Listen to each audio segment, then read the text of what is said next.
ایک سونے کا پیالہ بنوایا تھا جو اس کی گردن میں ہر وقت لٹکا رہتا تھا اور جس میں وہ پانی پیا کرتا تھا۔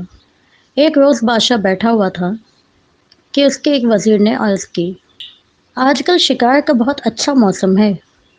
بادشاہ نے سنا تو فوراً شکار گاہ کی طرف چلنے کا حکم دے دیا اور باز کو اپنے ہاتھ پر بٹھا کر سب کے ساتھ روانہ ہو گیا۔ ایک وادی میں پہنچ کر شکار کے لیے گھیرا ڈالا گیا۔